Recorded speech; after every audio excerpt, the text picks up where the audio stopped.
திருச்சியில் மனிதநேய ஜனநாயக கட்சி சார்பில் அமெரிக்கா, இஸ்ரேல் நாடுகளை கண்டித்து கண்டன ஆர்ப்பாட்டம் நடைபெற்றது.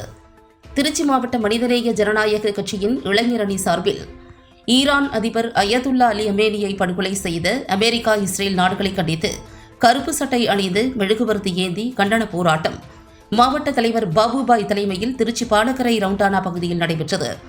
மாநில செயலாளர் தஞ்சை அகமது கபீர், மாநில இளைஞரணி செயலாளர் திருச்சி ஷெரீப் ஆகியோர் சிறப்புரை வழங்கினர். இஸ்லாமிய உரிமை பாதுகாப்பு கழக மாநில பொதுச் செயலாளர் இடிமுரசு இஸ்மாயில், தோழர் மாறன், தமிழக வாழ்வுரிமை கட்சியின் நிர்வாகிகள் ராயல் ராஜா, வழக்கறிஞர் பிரபு, எஸ்டிபிஐ மாநில பேச்சாளர் ஜாகிர் உசேன், தெற்கு மாவட்ட தலைவர் தமீம் அன்சாரி கண்டன உரை வழங்கினர். ஆர்ப்பாட்டத்தின்போது கருப்பு சட்டை அணிந்து கையில் மெழுகுவர்த்தி ஏந்தி அமெரிக்கா, இஸ்ரேலை கண்டித்து கோஷமிட்டனர். இதில் நிர்வாகிகள் ராஜா முகமது, சிராஜுதீன், அப்துல் ஹமீது, ஜமால், யாசர் ஷெரீப் உட்பட ஏராளமானோர் பங்கேற்றனர். அமெரிக்காவினுடைய தூண்டுதலோடு இஸ்ரேலினுடைய மிகப்பெரிய ஒரு அயோக்கியத்தனத்தில் 2 இராணுவர்கள் போரிடக்கூடிய ஒரு முறையை கூட மாற்றி அமைத்து இன்றைக்கு ஒரு குறுக்குத்தனமான புத்தியிலே ஈரானுடைய அதிபர் மரியாதைக்குரிய கமேனி அவர்களை கொன்றொழித்திருக்கக்கூடிய அந்த அயோக்கியத்தனத்தை கண்டித்தும், மேலும் சர்வதேச நாடுகளுக்கு மத்தியிலே எங்கு சண்டைகள் இருந்தால் அந்த சண்டைகளுக்குள் மூக்கை நுழைவதும், சண்டைகள் இல்லாமல் இருக்கக்கூடிய நாடுகளுக்கு சண்டைகளை மூட்டியிடுவதுமாக செயல்பட்டு கொண்டிருக்கக்கூடிய அமெரிக்க ஏகாதிபத்திய அரசை கண்டித்தும், அதை வழிநடத்தி கொண்டிருக்கக்கூடிய முழுநேர இன்றைக்கு புத்தி சுவாதீனம் இழந்த நபராக இருந்து கொண்டிருக்கக்கூடிய ட்ரம்ப் அவர்களை கண்டித்தும் இந்த மாபெரும் கண்டன ஆர்ப்பாட்டம் கருஞ்சட்டை அணிந்து கையில் மெழுகுவர்த்தி ஏந்தி இரங்கல் கூட்டமும் கண்டன ஆர்ப்பாட்டமும் திருச்சி மாநகரிலே நடைபெற்றிருக்கின்றது. இந்த அயோக்கியத்தனம் நிச்சயமாக கண்டிக்கப்பட வேண்டும். இது போன்ற செயல்கள் நிச்சயமாக ஊக்குவிக்கப்படக்கூடாது.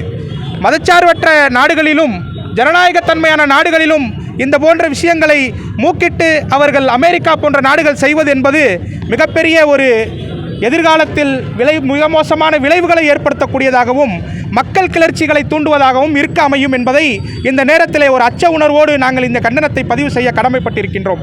அதே போல நேற்றைய தினம் எங்களுடைய மனிதநேய ஜனநாயக கட்சியினுடைய தலைவர் தமீம் அன்சாரி அவர்களும், அண்ணன் கருணாஸ் அவர்களும், தனியரசு அவர்களும், தோழர் திருமாவளவன் அவர்களும், இன்னும் ஜனநாயகத்தின் மீது நம்பிக்கை வைத்த அத்துணை தலைவர்களும் இந்த போராட்டத்தை நேற்று தலைநகர் சென்னையிலே துவக்கி வைத்திருக்கிறார்கள்.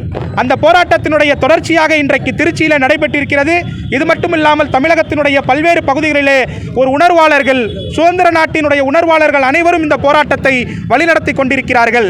மேலும் இந்த இடத்தில் ஒரே ஒரு இந்திய நாட்டினுடைய பிரதமருக்கும் இந்திய நாட்டினுடைய அரசாங்கத்துக்கும் நாங்கள் தெரிந்து கொள்வது என்னவென்று சொன்னால், இந்திய நாட்டுக்கும் ஈரான் நாட்டுக்குமான நட்புறவு என்பது 500 ஆண்டு கால நட்பு என்பதை நீங்கள் மறந்துவிடக்கூடாது.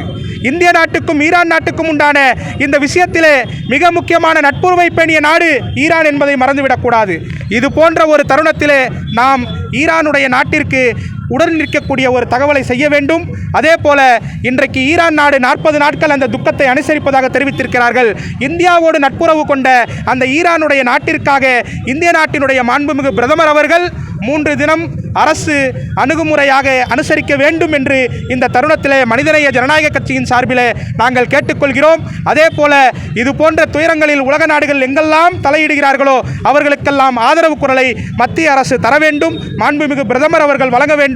குறிப்பாக முதல் செய்தியாக மாண்புமிகு பிரதமர் அவர்கள் இறந்த நம்முடைய அந்த ஈரான் நாட்டினுடைய உச்சபட்ச அதிபராக இருக்கக்கூடிய கமேனி அவர்களுக்கு ஒரு இரங்கல் அறிக்கை தெரிவிக்க வேண்டும் என்றும் இந்த நேரத்திலே நாங்கள் கேட்டுக்கொள்கிறோம்.